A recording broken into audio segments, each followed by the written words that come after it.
Nagbabalik ang tunay Yudano Gravio, mga kapuso, kasama ang very beautiful soon-to-be mommy na si Marian Rivera Dantos.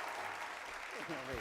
O, pakihawakan, Marian, at may mga tanong kami. Maraming diskarte sa pagiging magulang at malaking epekto ito sa paglaki ng isang bata. So, sasabihin mo lang kung approve o di-approve yung ilan sa mga ito, yung bang paniniwala o mga... Okay. Ayan. Eto, dapat bang... Oy, walang gugulat, ha? Ngayon lang tayo, walang manggugulat. Okay? Sample? Kasi pag ibang guest, ganito lang yan. Dapat! Wala, ayaw nila. Kasi baka ano mangyari. Tumili ako. Hindi, wag. Ganon? Hindi, pero kung first time din, kung nawiwiwi ka, magpaalam ka lang, maghihintay kami. Ganyan ka namin Hindi naman, ka-alaga hindi rito. naman. Okay, eto. Dapat bang maniwala sa mga pamahiin kapag nagbubuntis? Halimbawa, wag daw iinom ng malamig o maligo sa gabi. So, dapat maniwala.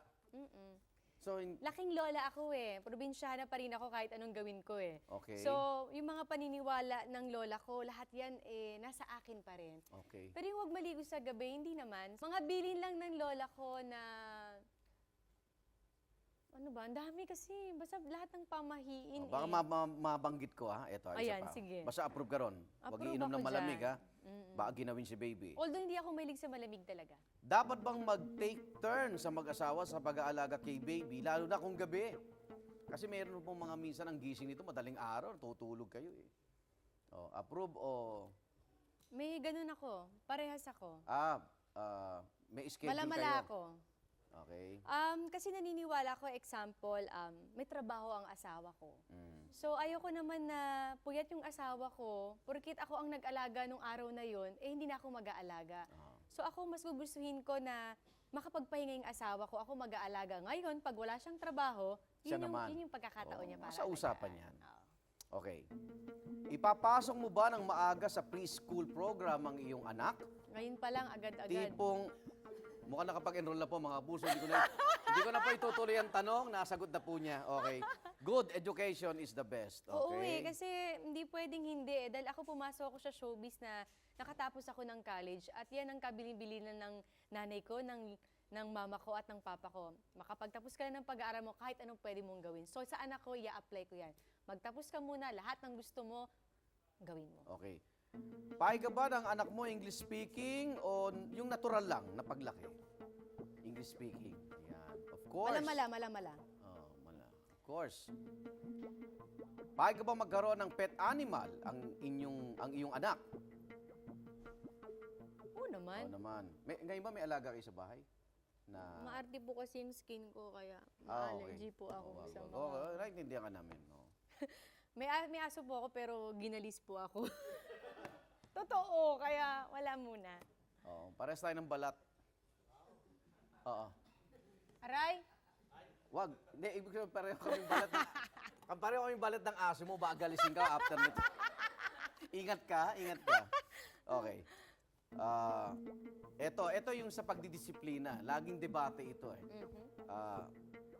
Papaluin mo ba ang anak mo bilang paraan ng pagdidisiplina? Dumaan ka ba ng palo ng lola? Minsan mga lola, di ba? Hindi. May ibang paraan ng pagdidisiplina. Naniniwala kasi Kausapin, ako na lahat na kukuha sa madaling usapan, sa maayos na usapan, kasi dyan ko i-apply yung relationship ko kay Dong eh. Kasi lahat kami nagkakasundo at nagiging maayos kaming dalawa. Kung sasabihin ko, kung nagkamali man yung bata, papaliwanag ko sa kanya, siguro parusa lang niya sa akin, face the wall. Pero walang palo. So alam na natin si Ding Dong nag-face the wall. Pero hindi niya pinalo. Hindi po niya pinalo. Ito pa isa. Face the wall. Ding Dong face the wall. Eto, payag ka bang pumasok ang iyong anak sa show?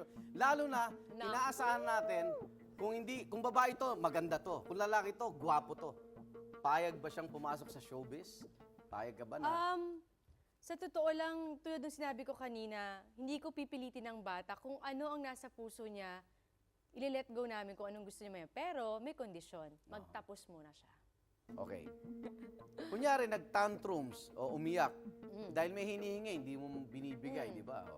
Mas alam natin yung para sa kanila eh. So, ibibigay mo ba yon pag umiyak siya o nag-tantrums? Nakikita na natin. No, kasi Disiplina po yun. Oo parang kung sasanayin mo ang bata na ibibigay mo lahat ng gusto, para magiging spoiled brat. Ako kasi pinalaki ako ng lola ko na ibibigay naman sa akin yung gusto ko, pero Kahit in a hindi ka nice, in a kahit nice di way magtanto. naman. Oy, eto maganda. Ipagkakatiwala mo ba yung anak mo sa yaya? Hands-on mama ka talaga. Yan. Pero siyempre, kailangan din Kailangan ko kunyari, ng katuwang, pero sabi ko nga kahit bilin ng lola ko, ng mama ko, pag matutulog, ayoko sa yaya. may ganun ba sa yaya natutulog? Meron kasi na natutulog, pero sa yaya ang basta may mga kilala ko na yung bata sa yaya natutulog. Ganun ba? So sa akin hindi. Kailangan ko lang siya, kunin mo Bakit yung ingat ka? kunin mo yung ganito. Pero ako pa rin gusto ko hands. Okay. Pay ka ba? Eto, yung mga family planning na to, no? Ligate o si Ding Dong, pabasectomy bilang paraan ng birth control. Ay, ayoko ng birth control. Saludo sa'yo. Ayoko. Gusto ko nga, basketball team kami. Gusto ko madami. Sabi nga ng asawa ko, pagkatapos ng mga anak, pahinga ka muna. Tapos saka ulit tayo mag-baby. Sabi ko, hindi. Kung bigyan tayo ng Panginoon uli, di why not? Sunod-sunod na every year. I like you. Anong pahinga? Anong pahinga? Okay. Sayang naman. Parang pangarap ko yan na maraming anak dahil solong anak ako eh. Ganun. Oo, kaya gusto ko mas marami, mas masaya. Totoo yun. Mas marami, mas masaya. Diba?